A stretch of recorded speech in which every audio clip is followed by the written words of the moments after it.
नमस्कार, बहुत स्वागत है आप सभी का बंसल न्यूज में। मैं हूं आपके साथ जया शर्मा दुबे और हमारा आज का मुद्दा है कांग्रेस का बस्तर प्लान 2028 में जीत पर ध्यान। दरअसल छत्तीसगढ़ कांग्रेस ने अब मिशन 2028 का मैदान चुन लिया है और इस रणनीति के केंद्र में है बस्तर। प्रशिक्षण शिविर के बाद पार्टी के बड़े नेताओं की लगातार मौजूदगी ये साफ संकेत दे रही है कि कांग्रेस बस्तर को सिर्फ एक क्षेत्र नहीं बल्कि सत्ता में वापसी के सबसे अहम रास्ते के तौर पर देख रही है। ऐसे में सवाल यह है कि क्या कांग्रेस का ये बस्तर प्लान 2028 में जीत की नींव रख पाएगा? इसी पर आज हम चर्चा करेंगे। उससे पहले ये रिपोर्ट देखिए। कांग्रेस ने प्रशिक्षण शिविर से निकले राजनीतिक संदेश को अब जमीन पर उतारना शुरू कर दिया है। पार्टी के बड़े नेता लगातार बस्तर का दौरा कर रहे हैं। पूर्व मुख्यमंत्री भूपेश बघेल, प्रदेश अध्यक्ष दीपक बैज, पूर्व उप मुख्यमंत्री टी.एस. सिंहदेव और नेता प्रतिपक्ष चरणदास महंत की सक्रियता बता रही है कि मिशन 2028 की शुरुआती रणनीति बस्तर में लिखी जा रही है। कांग्रेस जल, जंगल और जमीन जैसे मुद्दे के जरिए आदिवासी इलाकों में अपनी राजनीतिक पकड़ मजबूत करने की कोशिश में जुटी है। पार्टी का मानना है कि बस्तर में मजबूत प्रदर्शन सत्ता की लड़ाई में निर्णायक साबित हो सकता है। हाँ, बस्तर में ही कम मुद्दे हैं क्या? बस्तर में मुद्दों की कोई कमी नहीं है। ये लूटना चाहते हैं बस्तर को। बस्तर के लोग जान चुके हैं, बस्तर को लूटना चाहते हैं भारतीय जनता पार्टी और उसकी सरकार। दरअसल बस्तर सिर्फ 12 विधानसभा सीटों का इलाका नहीं है, ये छत्तीसगढ़ की राजनीति का मूड तय करने वाला क्षेत्र माना जाता है। कांग्रेस इसी वजह से संगठन, आंदोलन और जनसंपर्क तीनों मोर्चों पर यहाँ फोकस बढ़ा रही है। पार्टी की कोशिश है कि स्थानीय मुद्दों को लेकर सरकार के खिलाफ माहौल बनाया जाए और कार्यकर्ताओं को बूथ स्तर तक सक्रिय किया जाए। कुल मिलाकर कांग्रेस अभी से 2028 की चुनावी बिसात बिछाने में जुट गई है। हालांकि बीजेपी कांग्रेस के इस अभियान को राजनीतिक मजबूरी बता रही है। बीजेपी का दावा है कि कांग्रेस हर चुनाव से पहले नए समीकरण बनाती है, लेकिन नतीजों के वक्त उसकी रणनीति बिखर जाती है। जब जब चुनाव नज़दीक आते हैं समीकरण बनाते हैं, लेकिन अब चुनाव के समय और जब रिजल्ट आता है तो इनका सारा समीकरण फेल हो जाता है। और ये कोई नई बात नहीं है। ये जहाँ जहाँ पे फोकस करते हैं, समीकरण बनाते हैं, वहीं वहीं जो है इनकी जो है जहाज डूबता है। फिलहाल इतना तो तय है कि कांग्रेस ने 2028 की लड़ाई के लिए बस्तर को अपना पहला राजनीतिक केंद्र बना लिया है। अब नजर इस बात पर रहेगी कि ये फोकस सिर्फ दौरों और बयानों तक सीमित रहता है या फिर जमीन पर ऐसा जनाधार तैयार करता है जो सत्ता की राह को आसान बना सके। शिखर देवांगन, बंसल न्यूज, रायपुर। तो कांग्रेस नेताओं के लगातार बस्तर के दौरे और शुरुआती रणनीति यही बता रही है कि बस्तर के जरिए कांग्रेस 2028 की तैयारियों में जुटी है। बूथ स्तर तक संगठन को मजबूत करने की भी तैयारी है, लेकिन इसका कितना असर होगा, जमीन पर क्या बदलाव हो रहा है, ये भी समझेंगे। और सबसे पहले बंसल न्यूज के कुछ सुलगते सवाल, उसके बाद चर्चा की शुरुआत। सवाल ये कि क्या कांग्रेस ने 2028 की लड़ाई के लिए बस्तर को राजनीतिक केंद्र बना लिया है? सवाल ये भी कि क्या जल, जंगल और जमीन का मुद्दा फिर कांग्रेस की ताकत बन सकता है? सवाल ये है कि बीजेपी बस्तर में कांग्रेस की बढ़ती सक्रियता को कैसे काउंटर करेगी? इसी पर आज हम चर्चा करने वाले हैं। मेहमान छत्तीसगढ़ से हमारे साथ जो जुड़े हैं उनसे आपका परिचय करवाती हूँ। राजीव चक्रवर्ती जी इस वक्त हमारे साथ जुड़े हैं, प्रदेश प्रवक्ता बीजेपी से। अभय नारायण राय जी वरिष्ठ प्रवक्ता कांग्रेस से हमारे साथ जुड़ गए हैं और के शर्मा जी वरिष्ठ पत्रकार इस वक्त आपको स्क्रीन पर नजर आ रहे हैं। तीनों का ही बहुत स्वागत सर। सबसे पहले अभय नारायण जी, आपसे ही चर्चा की शुरुआत। प्रशिक्षण शिविर के बाद कांग्रेस और ज्यादा एक्टिव मोड में आ चुकी है, खासतौर पर बस्तर संभाग। और चूंकि बस्तर को लेकर कहा जाता है कि जो बस्तर जीता मानो वो छत्तीसगढ़ जीत गया, सत्ता पर वो सरकार पहुंच जाती है। क्या एक बार फिर से 2018 की तरह आप जल, जंगल, जमीन का ही मुद्दा उठाने वाले हैं और यही मुद्दा 2018 की तरह आपकी ताकत बनेगा? क्योंकि 18 में जो परिणाम आए थे वो ऐतिहासिक थे कांग्रेस के लिए, क्लीन स्वीप थे। जया जी, निश्चित रूप से कांग्रेस का प्लान 2028 और 2029 लोकसभा दोनों को लेकर संगठन सृजन के माध्यम से चल रहा है। हम एक तरफ संगठन को मजबूत कर रहे हैं, जिला अध्यक्ष, ब्लॉक अध्यक्ष और मंडल अध्यक्ष स्तर पर और बूथ अध्यक्ष स्तर पर। प्रशिक्षण दे रहे हैं, मुद्दों से उनको रूबरू करा रहे हैं और वर्तमान भारतीय जनता पार्टी की शासन की जो कमियां हैं जिससे जनता त्रस्त है, चाहे महंगाई हो, बिजली हो, स्कूल का मामला, महिलाओं का मामला, नकटी गांव का मामला हो, ऐसे तमाम प्रकरण, अपराध के प्रकरण, लॉ एंड ऑर्डर की स्थिति, इस पे बात कर रहे हैं। दूसरी तरफ बस्तर को लेके इसलिए भी हम बहुत भावनात्मक हैं, सेंसिटिव हैं और हमारा लगाव है कि बस्तर इंदिरा जी के ज़माने से लगाव रहा है। इंदिरा जी बस्तर आती थी तो बस्तर वासी उनको अपना समझते थे। आज भी अगर बस्तर के घरों में जाएंगे, पुराने लोगों के घरों में, तो इंदिरा जी की तस्वीर मिलती है। अरविंद नेताम मनकूराम सोढ़ी उस समय सांसद हुआ करते थे। अरविंद नेताम जी को मंत्री भी कांग्रेस केंद्र सरकार में बनाया गया और लगातार बस्तर के विकास को लेकर हम चिंतित थे। नक्सलवाद जरूर रोड़ा बना और नक्सलवाद से भी मुकाबला करने का काम कांग्रेस सरकारें करती रहीं। 5 साल में जब भूपेश बघेल जी थे तो व्यक्तिपरक विकास, चाहे टाटा से ज़मीन लेकर आदिवासियों को वापस करने का मामला हो, स्कूल बंद स्कूलों को खुलवाने का मामला हो, बस्तर के जो जन जंगल ज़मीन में पैदावार होते थे, जो वनोपज थे, 4 से 5 वनोपज को MSP पर रमन सरकार खरीदती थी, लेकिन भूपेश सरकार ने 62 से 65 वनोपज MSP पर खरीदा। जो वहाँ के मोटे अनाज की खेती थी, जो धान जहाँ नहीं होता मोटे अनाज होते थे, उनको बढ़ावा देने का काम और उनको बाजार देने का काम भी हमने किया। तो बस्तर पे हमारा फोकस रहा है और वर्तमान में बस्तर को बचाने के लिए इसलिए भी हम जागृत हुए हैं, इसलिए भी हमारे नेता दौरा कर रहे हैं। दीपक बैद जी बस्तर से आते हैं, वो अध्यक्ष हैं। मोहन मरकाम जी हमारे पूर्व अध्यक्ष हैं। हमारे मनोज मंडावी जी की पत्नी है। वाकई में बस्तर को बचाने की लड़ाई है, ये वाकई में बस्तर के आदिवासियों के हक की लड़ाई है, या देखिए एक सीधा सवाल यह है कि हर राजनीतिक दल जानता है कि सत्ता कहां से मिलेगी, आदिवासियों को कैसे अपने पक्ष में करना है, ये उसकी लड़ाई है। जया जी सत्ता तो तब चाहिए जब जनता खुश हो, सत्ता तब चाहिए जब बस्तर बचा हो, सत्ता तब चाहिए जब बस्तर पे कोई खतरा ना हो। नक्सलवाद के बाद जो खतरा दिख रहा है, जो ये सरकार बार बार बस्तर मैप जाके प्रधानमंत्री जी को सौंप रहे हैं, मुख्यमंत्री जी क्या खतरा बार है बार सर? गृह मंत्री जी बस्तर आ रहे हैं, तो जो पीछे का एजेंडा है कि ये अपने उद्योगपति मित्र को बस्तर लाना चाहते हैं, इनकी निगाह वहाँ के खनिजों पर है। और आपके चैनल पर ही मैं डिबेट में था, समाचार भी चला कि अबूझ माड़ के जंगल भी कटने लग गए, जंगल माफिया वहाँ सक्रिय हो गए हैं, बड़ी संख्या में जंगल काटने का काम। और एक कारपोरेट घराने ने तो बस्तर क्षेत्र में 3000 एकड़ जमीन भी खरीद ली है। ये तमाम चीजें हमारे पास खबर आ रही, तो बस्तर के प्रति हमारी प्रतिबद्धता उन आदिवासियों के साथ, जन जंगल जमीन और बस्तर को बचाने की भी है। सत्ता तो आएगी ही, सत्ता तो आने जाने लगी रहती है, लेकिन बस्तर बचेगा तब तो सत्ता चाहिए ना। हमको सत्ता तब है जब बस्तर बचे। ये बस्तर में धर्मांतरण का नाम लेकर, ये बस्तर में आदिवासी और गैर धर्मांतरित आदिवासी का नाम लेकर, ये सब नहीं हो रहा है क्या? अभय जी, आती हूँ राजीव जी आपके पास ही आऊंगी। ये सब नहीं हो रहा है क्या? धर्मांतरण बस्तर में नहीं हो रहा है क्या? अब तो कितने आदिवासी ग्रामीण इलाके हैं जहाँ उन्होंने खुद ही अब बैनर लगा दिए हैं कि यहाँ पे पादरी नहीं आ सकते, यहाँ पे पास्टर नहीं आ सकते। बस्तर को मणिपुर बनाना चाहते हैं। हम बस्तर को मणिपुर नहीं बनने देंगे, हम बस्तर को बस्तर रखेंगे और जन जंगल जमीन के साथ हम खड़े रहेंगे। मुद्दों की कमी नहीं है। ठीक है राजीव जी, बहुत सारे मुद्दे हैं जो आपने कांग्रेस को दे दिए हैं, और आप 2023 में अगर जंग को जीते थे तो 2018 भी आपको याद करना होगा, जहां क्लीन स्वीप कांग्रेस ने कर दिया था। 2023 में जरूर आपको सीटें मिली थी, लेकिन 4 सीटें कांग्रेस ने भी यहां से 12 में से जीती हैं, और उसी जल जंगल जमीन की लड़ाई को अब कांग्रेस मजबूती के साथ उठा रही है। तो ये आपके लिए चुनौती नहीं है? 2023 में बस्तर की जन ने, बस्तर की जनता ने, प्रबुद्ध जनता ने भारतीय जनता पार्टी को बस्तर की चाबी सौंपी थी।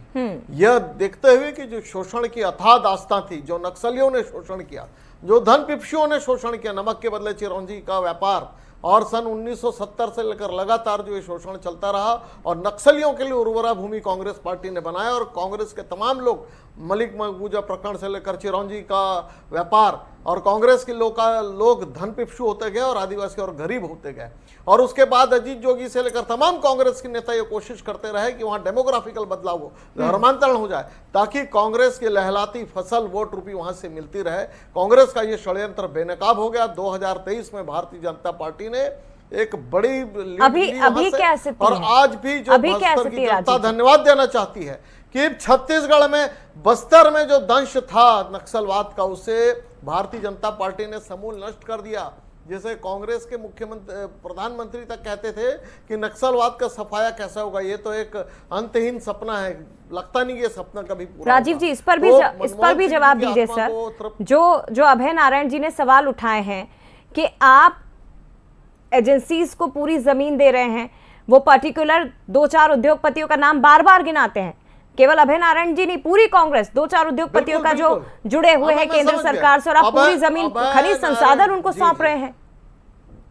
देखिए, एक नैरेटिव सेट कर रही कांग्रेस की बस्तर के जंगल को साफ करके उद्योगपतियों को दिया जाएगा, उद्योगपति नहीं व्यापारियों को। कांग्रेस पार्टी को बड़ी चिढ़ है उद्यमियों से, व्यापारियों से, लघु व्यापारियों से, वो नफरत करती है। और कांग्रेस पार्टी चाहती है कि जैसे अजायब घर के रूप में बहुत सारे उन्होंने जमनी को बना के रखा है, जहां धर्मांतरण की लड़ाई हो, जहां तमाम तरह की लड़ाई हो। भारतीय जनता पार्टी केंद्र नेतृत्व की इच्छा है बस्तर की हरियाली बरकरार रहे और वहां पर गरीब गरीब न रहे, वहां की आदिवासियों की संस्कृति अक्षुण्ण रहे। शानदार और सुंदर आदिवासी संस्कृति जो विश्व के सामने एक उदाहरण पेश है, उसे रहने दिया जाए। और उसके लिए कांग्रेस पार्टी झूठा नैरेटिव सेट कर रही है, झूठा एक प्रोपोगंडा कर रही है कि जल जंगल जमीन साफ कर देंगे। अरे वहां से बलिराम कश्यप जी आए जिन्हें अटल जी काला हीरा कहा करते थे, उसी धरती से भारतीय जनता पार्टी के आदिवासी लीडरशिप ने शहादत दी है।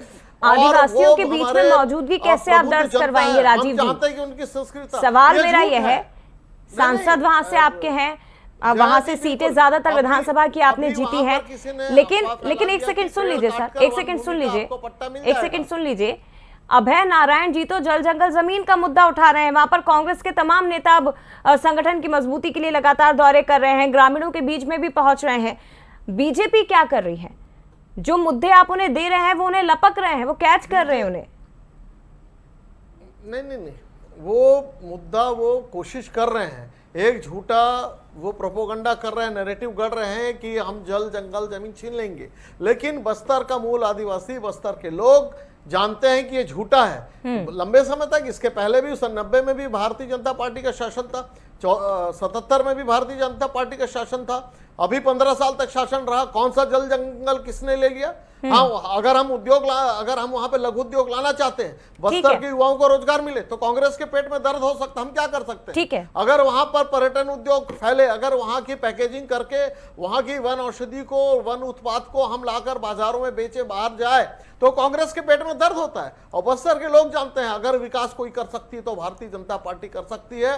विकास का हमने वादा किया था, विकास किया है। आज वहां पर ठीक है, मैं आती हूँ सर आपके पास, आती हूँ सर। सभी भारतीय जनता पार्टी ने, ठीक है, के शर्मा जी भी हमारे साथ जुड़े, मैं आती हूँ सर आपके पास। वो जनादेश को देखते हो हमें बिल्कुल।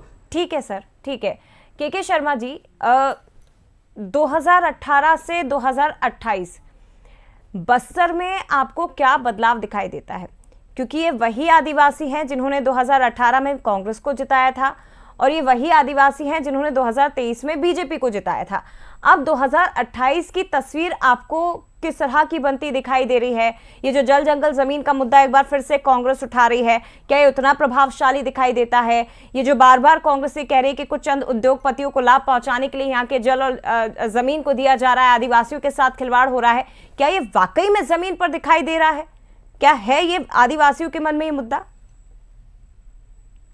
जय जी, निश्चित रूप से प्रकृति पूजक होते हैं आदिवासी, इसलिए जल जंगल जमीन की रक्षा के प्रति संवेदनशील भी होते हैं। उनकी जब पूजा करते हैं पहाड़ का, जब उसकी खुदाई होती है खनिज संसाधन के लिए, तो ये वहां पे एक संघर्ष की स्थिति पैदा होती है जी। आप कह रहे हैं कि विकास भी होगा, छोटे छोटे उद्योग भी लगेंगे, नगरनार स्टील प्लांट भी आ गया, बड़े उद्योग भी वहां, पूंजी निवेश 1000 करोड़ पूंजी निवेश की बात भाजपा सरकार कर रही है। जब विकास होगा तो पेड़ तो कटेंगे, ये भी बात आती है। सड़क बनाएंगे तो बिना पेड़ काटे कैसे सड़क बन जाएगा? एक भी पेड़ नहीं काटेंगे, ये बात मुख्यमंत्री भी कर चुके हैं। हाँ। जब सड़क बनाए गए तो वहाँ पेड़ कटेगा, तो आप बोलते क्यों नहीं? एकदम एक भी पेड़ नहीं कटेगा, 44% वन ही रहेगा। आप कहिए कि जितना पेड़ काटेंगे उससे 4 गुना एनजीटी के नियमों के अनुसार हम पेड़ लगा रहे हैं। हाँ। ये पारदर्शिता की बात आती है। दूसरी चीज है कि वहां पे विकास और सुरक्षा 2 बड़े विषय रहे हैं। सुरक्षा के मामले में निश्चित रूप से नक्सली उन्मूलन के बाद एक वेटेज जाता है भाजपा को कि उन्होंने समाप्त कर दिया, जो कहा वो कर दिखाया। ठीक है, दूसरी चीज है विकास की बात, जो सरकारी योजना है, चाहे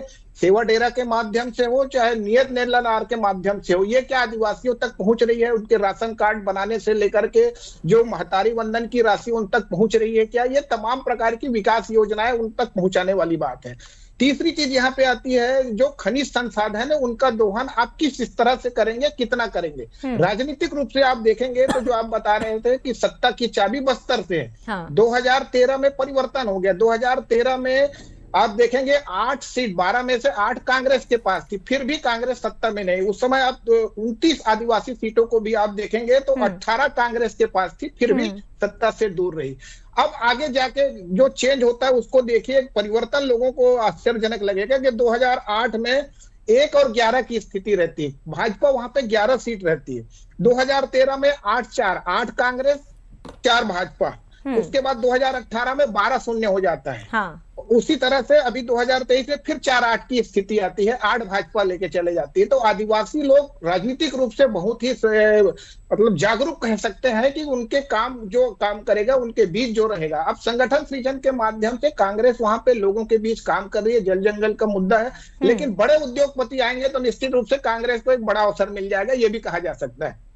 छोटे छोटे फूड प्रोसेसिंग प्लांट की बात इन्होंने मोदी की गारंटी में कही है, इमली प्रसंस्करण केंद्र की बात कही है, महुआ की बात कही है। इनके लिए वहां पे छोटे छोटे उद्योगों के माध्यम से यदि विकास की राह, रोजगार उन्मुखी उनको दिया जाता है। लेकिन मैं वही समझना चाह रही हूँ के शर्मा जी, मेरा सवाल आपसे यही है कि कांग्रेस का मुद्दा है कि बड़े उद्योगपति आ रहे हैं, जल जंगल जमीन को के साथ खिलवाड़ हो रहा है, और बीजेपी उसी के काउंटर में ये मुद्दा उठा रही है कि हम रोजगार सृजन कर रहे हैं, हम रोजगार के लिए यहाँ पर प्लांट लगाएंगे, हम अगर पेड़ काटेंगे तो यहाँ पर वैकल्पिक पेड़ भी लगाए जाएंगे, हम छोटे छोटे बड़े बड़े प्लांट लेकर आएंगे ताकि आदिवासियों के साथ भी अब उन्हें भी रोजगार की दिशा में आगे बढ़ाया जा सके।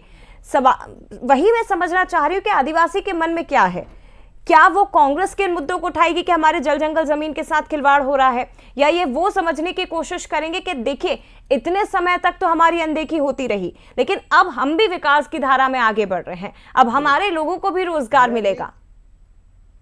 जय जी, आदिवासियों को ये समझाना पड़ेगा कि नक्सली उन्मूलन हुआ है वो आपके हित के लिए हुआ है, आपके विकास के लिए हुआ है। नक्सलियों के कारण आपका विकास नहीं पहुंच पा रहा था, सरकारी योजनाओं का लाभ आपको नहीं मिल पा रहा था। हाँ। कांग्रेस जो वो नैरेटिव तय सेट कर रही है या उद्योगपतियों की, ये केवल जो बड़े उद्योगपतियों को बस्तर लाने के लिए आप नक्सली उन्मूलन हुआ है।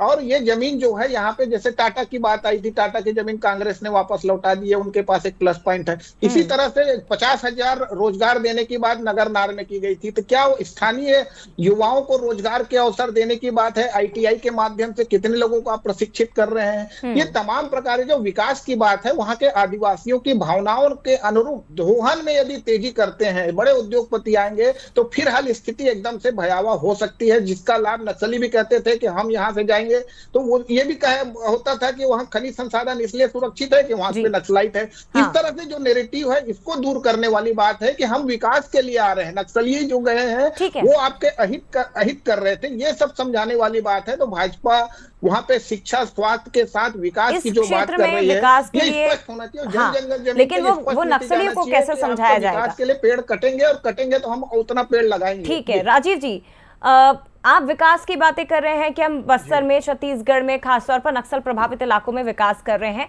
और होगा भी, लेकिन ये जो बात के शर्मा जी कह रहे हैं, ये बात आप ग्रामीणों को, वहां के आदिवासियों को कैसे समझाएंगे?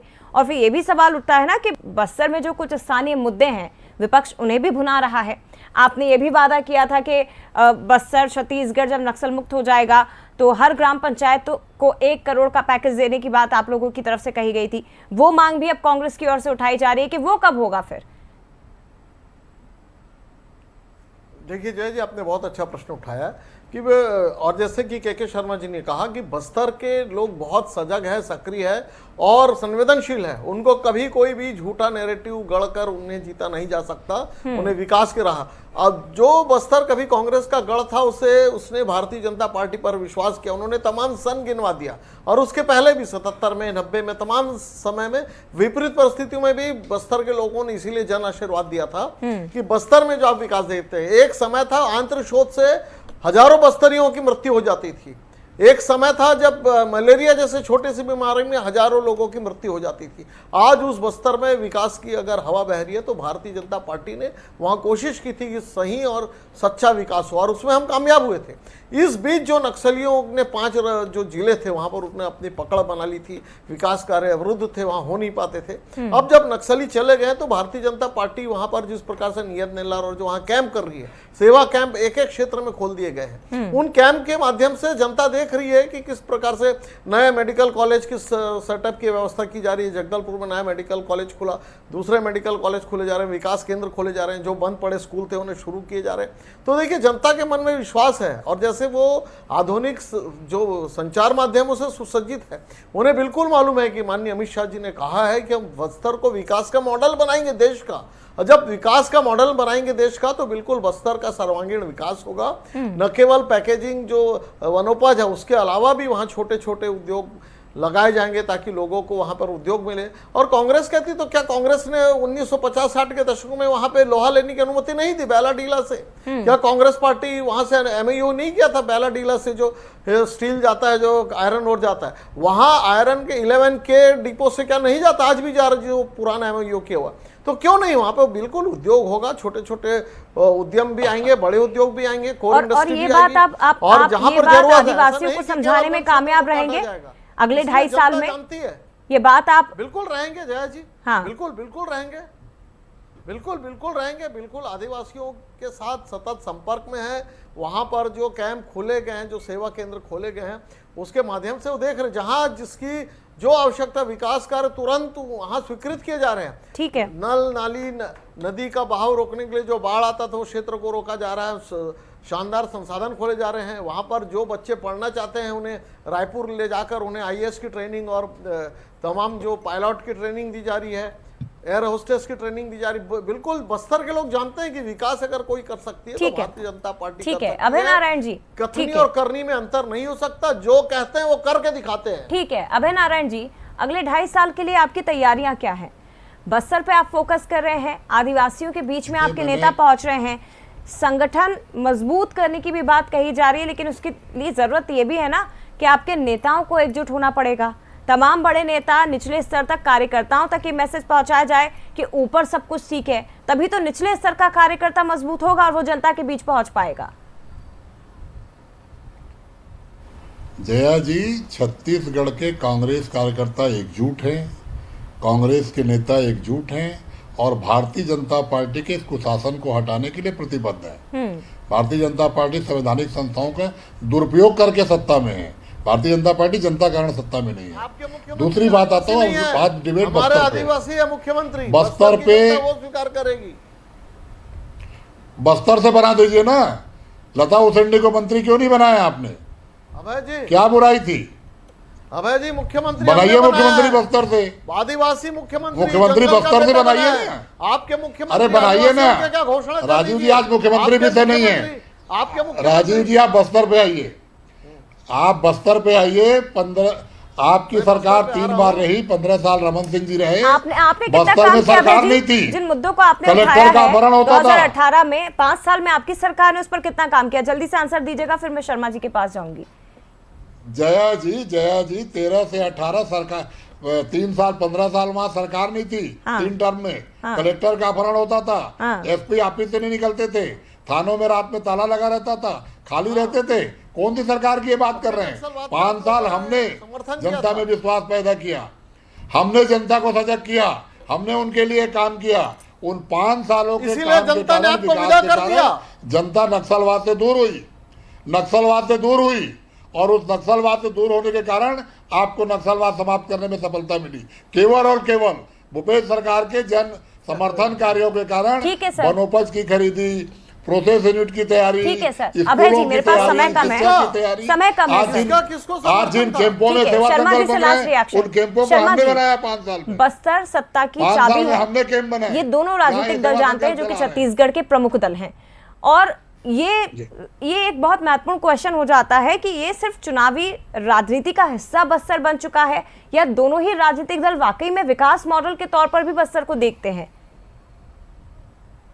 देखिए, फिलहाल नक्सली उन्मूलन के बाद जिस तरह से केंद्र सरकार और विशेषकर गृह मंत्री अमित शाह ने बस्तर पर ध्यान केंद्रित किया है, लगातार उनका दौरा हुआ, नक्सली उन्मूलन के पास विकास की बात कर रहे हैं, आदिवासी परिवारों को गाय देने की बात कर रहे हैं, जबकि मोदी की गारंटी में 2 बकरी देने की बात थी, उनको वनाधिकार पट्टा देने की बात होती, विकास की जो बातें हो रही, जैसे मोबाइल की बात हो रही है, तमाम सड़क कनेक्टिविटी की बात है, जल जीवन मिशन के तहत हर घर पानी की बात हो रही है, प्रधानमंत्री आवास 15,000 अलग से उस क्षेत्र के लिए स्वीकृत किया गया है। ये सब जो विकास योजना है, इनसे स्पष्ट होता है कि बस्तर केंद्रित राजनीति हो रही है और 2028 में महत्वपूर्ण ये होगा कि नक्सली उन्मूलन का लाभ भाजपा उठा पाती है कि जो भी कमियां हैं सत्ता में, पहला चांस तो भाजपा के पास है सरकार में। और सवाल ये भी है के शर्मा जी कि राजनीति का केंद्र तो बस्तर है ही, राजनीति का केंद्र प्रयोगशाला राजनीति की बस्तर है, लेकिन विकास के कितने केंद्र में रहेगा? और जो दावे बीजेपी और कांग्रेस की ओर से किए जा रहे हैं वो क्या अगले कुछ समय बाद या अगले 2.5 साल में बस्तर की जनता के बीच में पहुंचेंगे,